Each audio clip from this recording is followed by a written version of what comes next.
ಎಲ್ಲರಿಗೂ ನಮಸ್ಕಾರಗಳು. ಇನ್ನು ಕೆಲವೇ ದಿನಗಳಲ್ಲಿ ನಾವು ಆದಿಶಂಕರಾಚಾರ್ಯರ ಜಯಂತಿಯನ್ನು ಆಚರಿಸ್ಕೊಳ್ತಾ ಇದ್ದೇವೆ. ಈ ನಿಮಿತ್ತವಾಗಿ ಅವರ ಬಾಲ್ಯ ಮತ್ತು ಅವರ ಸಾಧನೆಗಳ ಕುರಿತು ಒಂದೆರಡು ವಿಷಯಗಳನ್ನು ತಿಳಿದುಕೊಳ್ತಾ ಹೋಗೋಣ. ಜಗದ್ಗುರು ಶ್ರೀ ಆದಿಶಂಕರಾಚಾರ್ಯರು ಭಾರತೀಯ ದರ್ಶನಶಾಸ್ತ್ರದ ಧ್ರುವತಾರೆ ಮತ್ತು ಅದ್ವೈತ ವೇದಾಂತದ ಮಹಾನ್ ಪ್ರತಿಪಾದಕರು. ಕೇವಲ 32 ವರ್ಷಗಳ ಅಲ್ಪಾವಧಿಯಲ್ಲಿ ಅವರು ಸಾಧಿಸಿದ ಕಾರ್ಯಗಳು ಇಂದು ವಿಸ್ಮಯಕಾರಿಯಾಗಿವೆ. ಅಂದರೆ ಅವರು ಕೇವಲ 32 ವರ್ಷಗಳ ಕಾಲ ಮಾತ್ರ ಬದುಕಿರುತ್ತಾರೆ. ಇಷ್ಟು ಚಿಕ್ಕ ಅವಧಿಯಲ್ಲಿ ಅವರು ಸಾಧಿಸಿದ ಸಾಧನೆ ಮಾತ್ರ ಅಪಾರ. ಆದ ಕಾರಣ ಅವರ ಬಾಲ್ಯ ಹೇಗಿತ್ತು, ಅವರ ಸಾಧನೆಗಳು ಹೇಗಿದ್ದವು ಎನ್ನುವುದ ವಿಚಾರಗಳನ್ನು ತಿಳಿದುಕೊಳ್ತಾ ಹೋಗೋಣ.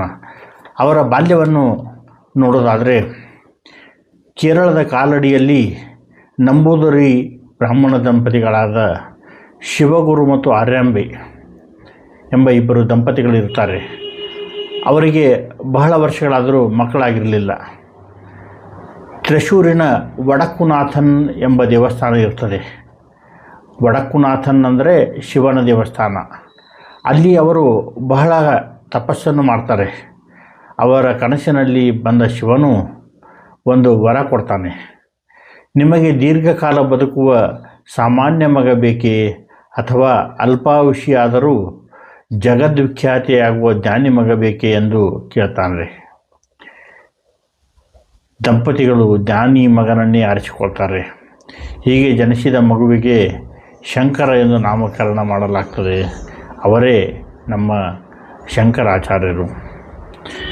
ಶಂಕರರು ಹುಟ್ಟಿದಂದಿನಿಂದಲೇ ಏಕಸಂತಗ್ರಹಿಯಾಗಿರ್ತಾರೆ.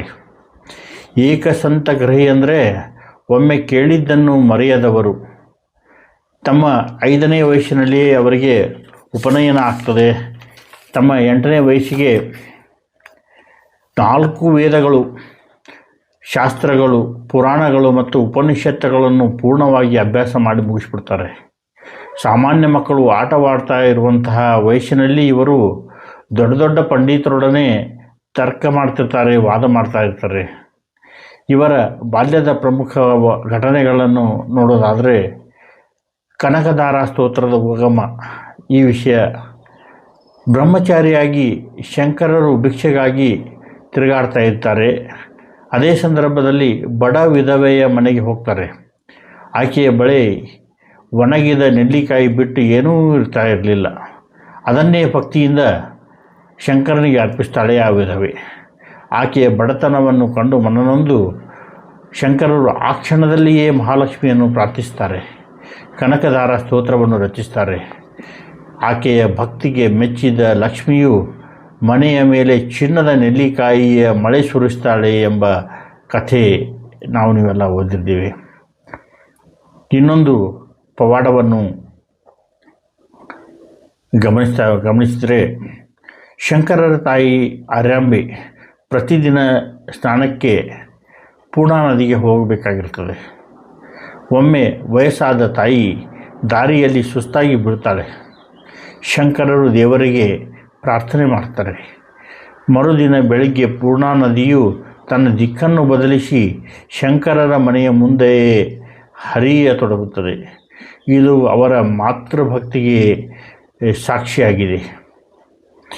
ಅಂದರೆ ನದಿಯ ದಿಕ್ಕನ್ನೇ ಬದಲಿಸಿದ ಧೀಮಂತ ಎಂದು ಹೇಳಬಹುದು. ಅಂದರೆ ಅವರಲ್ಲಿರುವ ಶಕ್ತಿ ಎಂಥದ್ದು, ಎಷ್ಟು ಜ್ಞಾನಿಯಾಗಿರ್ತಾರೆ ಎನ್ನುವುದನ್ನು ನೀವೆಲ್ಲ ಮೆಲುಕು ಹಾಕಬೇಕಾಗ್ತದೆ. ಇನ್ನು ತನ್ನ 8ನೇ ವಯಸ್ಸಿನಲ್ಲಿಯೇ ಸಂಸಾರದ ಮೇಲೆ ಈ ಶಂಕರರಿಗೆ ವಿರಕ್ತಿ ಮೂಡ್ತದೆ. ಅವರಿಗೆ ಸನ್ಯಾಸಿ ಆಗಬೇಕೆಂಬ ಹಂಬಲ ಉಂಟಾಗ್ತದೆ. ಆದರೆ ತನ್ನ ಒಬ್ಬನೇ ಮಗನಾದ ಶಂಕರನನ್ನು ಸನ್ಯಾಸತ್ವಕ್ಕೆ ಬಿಟ್ಟುಕೊಡಲು ತಾಯಿ ಒಪ್ಪಲಿಲ್ಲ.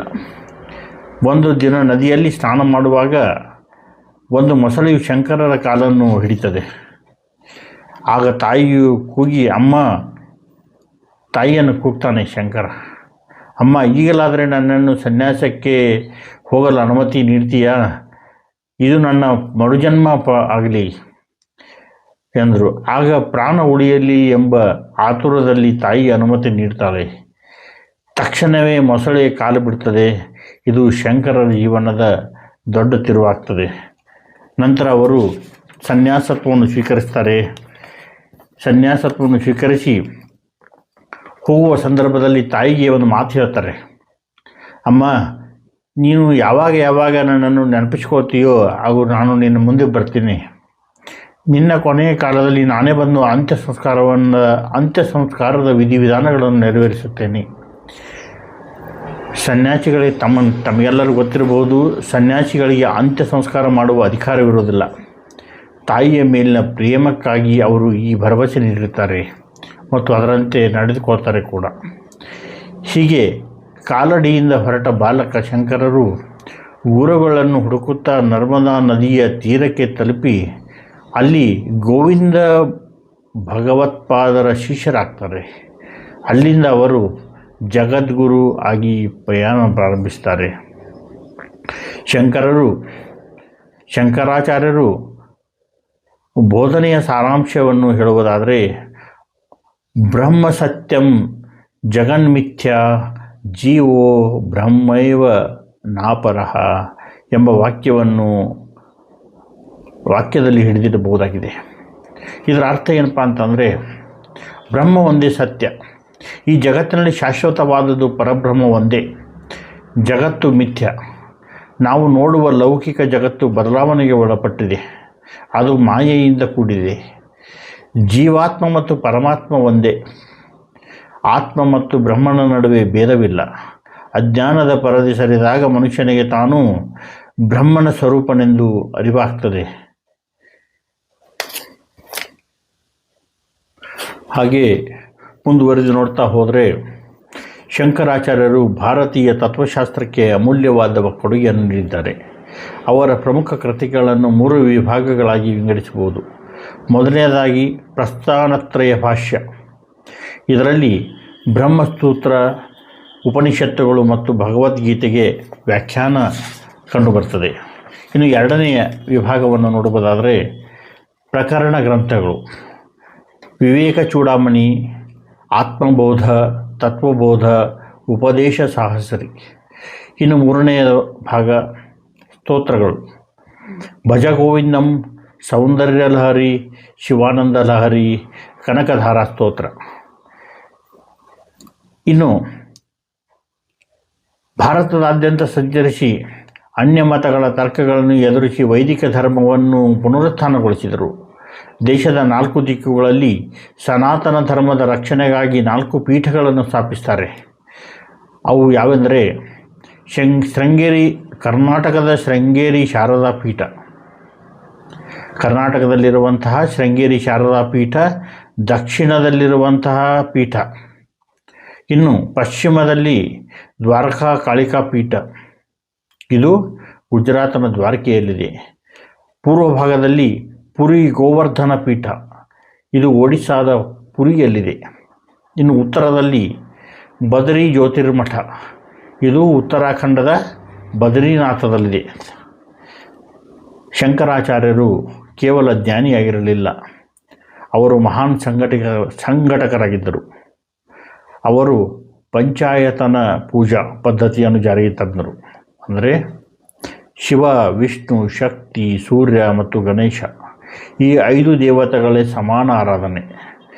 ಇದು ಅಂದಿನ ಕಾಲದ ಪಂಗಡಗಳ ನಡುವಿನ ಭೇದವನ್ನು ಹೋಗಲಾಡಿಸಿತು. ಅಸ್ಪೃಶ್ಯತೆಯ ವಿರುದ್ಧ ಸಂದೇಶ ನೀಡಲು ಅವರು ಮನೀಷಾ ಪಂಚಕಂ ಅನ್ನುವಂತಹ ಇದನ್ನು ರಚಿಸ್ತಾರೆ. ಅದ್ವೈತ ತತ್ವದ ಪ್ರಮುಖ ಆಧಾರಗಳು. 3 ಲೆವೆಲ್ಸ್ ಆಫ್ ರಿಯಾಲಿಟಿ. ಶಂಕರಾಚಾರ್ಯರು ಜಗತ್ತನ್ನು ಅರ್ಥ ಮಾಡಿಕೊಳ್ಳಲು 3 ಹಂತದ ಸತ್ಯಗಳನ್ನು ವಿವರಿಸಿದ್ದಾರೆ. ಪ್ರಾತಿಭಾಷಿತ ಸತ್ಯ, ಇದು ಕನಸಿನ ಜಗತ್ತು. ಎಚ್ಚರವಾದಾಗ ಇದು ಸುಳ್ಳೆಂದು ತಿಳಿಯುತ್ತದೆ ಎಂದು ಹೇಳ್ತಾರೆ. ಎರಡನೆಯದು ವ್ಯಾವಹಾರಿಕ ಸತ್ಯ, ನಾವು ವಾಸಿಸುತ್ತಿರುವ ಈ ಲೌಕಿಕ ಜಗತ್ತು ನಮಗೆ ಜ್ಞಾನೋದಯವಾಗುವವರೆಗೆ ಇದು ನಿಜವೆಂದು ನಂಬುತ್ತೇವೆ.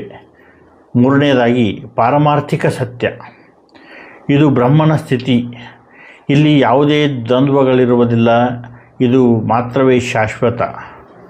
ಇನ್ನೊಂದು ಘಟನೆ ನಡೀತದೆ. ಅದು ಏನಪ್ಪ ಅಂತಂದರೆ, ಶಂಕರಾಚಾರ್ಯರ ಜೀವನದ ಅತ್ಯಂತ ಪ್ರಸಿದ್ಧ ಘಟನೆ ಅಂದರೆ ಕರ್ಮಕಾಂಡದ ಪಂಡಿತ ಮಂಡನ ಮಿಶ್ರರ ಜೊತೆಗಿನ ವಾದ. ಕರ್ಮಕಾಂಡದ ಪಂಡಿತನಾಗಿರ್ತಕ್ಕಂತಹ ಮಂಡನ ಜೊತೆಗೆ ಒಂದು ವಾದ ನಡೀತದೆ. ಸತತ 21 ದಿನಗಳ ಕಾಲ ಈ ಚರ್ಚೆಯಲ್ಲಿ ಮಂಡನ ಮಿಶ್ರರ ಪತ್ನಿ ಉಭಯ ಭಾರತಿ ಈ ಒಂದು ವಾದದ ತೀರ್ಪುಗಾರರಾಗಿರ್ತಾರೆ. ಅಂತಿಮವಾಗಿ ಮಂಡನ ಮಿಶ್ರರು ಸೋಲನ್ನು ಒಪ್ಕೊಳ್ತಾರೆ. ಸೋಲನ್ನು ಒಪ್ಪಿಕೊಂಡು ಶಂಕರರ ಶಿಷ್ಯರಾಗ್ತಾರೆ. ಇವರೇ ಮುಂದೆ ಸುರೇಶ್ವರಾಚಾರ್ಯ ಎಂದು ಪ್ರಸಿದ್ಧರಾಗ್ತಾರೆ. ಈ ಸಂವಾದವು ಕೇವಲ ತರ್ಕವಲ್ಲದೆ ಅಂದಿನ ಕಾಲದ ಧಾರ್ಮಿಕ ವಾದ ವಿವಾದಗಳನ್ನು ಬಗೆಹರಿಸಿದ ಜ್ಞಾನ ಮಾರ್ಗವೇ ಹೊರತು ಜ್ಞಾನ ಮಾರ್ಗವೇ ಶ್ರೇಷ್ಠವೆಂದು ಸಾಬೀತುಪಡಿಸಿತು. ಅನೇಕರು ಶಂಕರಾಚಾರ್ಯರು ಕೇವಲ ಜ್ಞಾನ ಮಾರ್ಗದವರು ಎಂದು ಭಾವಿಸುತ್ತಾರೆ. ಆದರೆ ಇವರು ಸಾಮಾನ್ಯ ಜನರಿಗಾಗಿ ಅದ್ಭುತವಾದ ಭಕ್ತಿ ಸ್ತೋತ್ರವನ್ನು ರಚಿಸಿದ್ದಾರೆ. ಅವರು ಷಣ್ಮತ ಸ್ಥಾಪನಾಚಾರ್ಯ ಎಂದು ಕರೆಯಲ್ಪಡುತ್ತಾರೆ. ಅಂದರೆ ಅಂದಿನ ಕಾಲದಲ್ಲಿ ಪ್ರಮುಖ 6 ಪೂಜಾ ಪದ್ಧತಿಗಳನ್ನು ಒಗ್ಗೂಡಿಸಿ ಸನಾತನ ಧರ್ಮದ ಒಗ್ಗಟ್ಟನ್ನು ಕಾಪಾಡಿದರು. ಅವರ ಪ್ರಕಾರ ಜ್ಞಾನವಿಲ್ಲದ ಭಕ್ತಿ ಕುರುಡು, ಭಕ್ತಿ ಇಲ್ಲದ ಜ್ಞಾನ ಶುಷ್ಕ. ಶಂಕರರ ದಕ್ಷಿಣ ಪಥದ ಪ್ರವಾಸ ಮತ್ತು ಕರ್ನಾಟಕ. ಇನ್ನು ಕರ್ನಾಟಕ ಮತ್ತು ಶಂಕರಾಚಾರ್ಯರ ಬಗ್ಗೆ ಇರತಕ್ಕಂತಹ ಅವಿನಾಭಾವ ಸಂಬಂಧ ನೋಡೋದಾದರೆ, ಕರ್ನಾಟಕದೊಂದಿಗೆ ಶಂಕರರಿಗೆ ಅವಿನಾಭಾವ ಸಂಬಂಧವಿದೆ. ತುಂಗಾ ನದಿಯ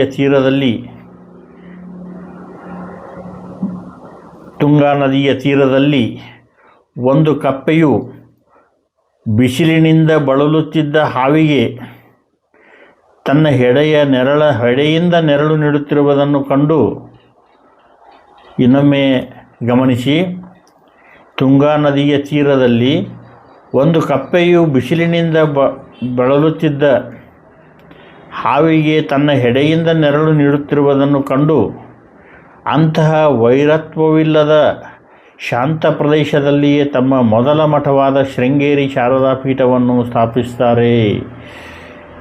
ಇಂದಿನ ಆಧುನಿಕ ಯುಗದಲ್ಲಿಯೂ ಶಂಕರರ ತತ್ವಗಳು ಪ್ರಸ್ತುತವಾಗಿವೆ. ಏಕತೆ, ಸರ್ವಂ ಖಲ್ವಿದಂ ಬ್ರಹ್ಮ, ಎಲ್ಲವೂ ಬ್ರಹ್ಮಮಯ ಎಂಬ ತತ್ವವು ಪ್ರತಿಯೊಬ್ಬರಲ್ಲಿಯೂ ದೈವತ್ವವನ್ನು ಕಾಣಲು ಪ್ರೇರೇಪಿಸುತ್ತದೆ. ಇದು ಜಾತಿ ಮತ ಭೇದಗಳನ್ನು ಮೀರುವಂತೆ ಮಾಡುತ್ತದೆ. ಮಾನಸಿಕ ಶಾಂತಿಯ ನಾನು ದೇಹವಲ್ಲ, ನಾನು ಆತ್ಮ ಎಂಬ ಅರಿವು ಮನುಷ್ಯನ ಭಯ ಮತ್ತು ದುಃಖವನ್ನು ಹೋಗಲಾಡಿಸುತ್ತದೆ. ಶಂಕರಾಚಾರ್ಯರು ಕೇವಲ 32 ವರ್ಷ ಮಾತ್ರ ಬದುಕಿರುತ್ತಾರೆ. ತಮ್ಮ 32ನೇ ವಯಸ್ಸಿನಲ್ಲಿ ಹಿಮಾಲಯದ ಕೇದಾರನಾಥದಲ್ಲಿ ಅವರು ಈ ಲೋಕದ ಯಾತ್ರೆ ಮುಗಿಸಿ ಬ್ರಹ್ಮನಲ್ಲಿ ಲೀನರಾಗ್ತಾರೆ ಎಂಬ ನಂಬಲಾಗ್ತಾ ಇದೆ. ಶಂಕರಾಚಾರ್ಯರು ಕೇವಲ ಒಬ್ಬ ತತ್ವಜ್ಞಾನಿಯಲ್ಲ, ಅವರು ಭಾರತದ ಆತ್ಮವನ್ನು ಜಾಗೃತಗೊಳಿಸಿದ ಮಹಾನ್ ಚೇತನ. ಆ ಚೇತನಕ್ಕೆ ನನ್ನ ನಮನಗಳನ್ನು ಸಲ್ಲಿಸುತ್ತಾ ಎಲ್ಲರಿಗೂ ನಮಸ್ಕಾರಗಳನ್ನು ಅರ್ಪಿಸಿ ನನ್ನ 4 ಮಾತುಗಳಿಗೆ ವಿರಾಮವನ್ನು ಕೊಡುತ್ತೇನೆ. ಜೈ ಶಂಕರಾಚಾರ್ಯ.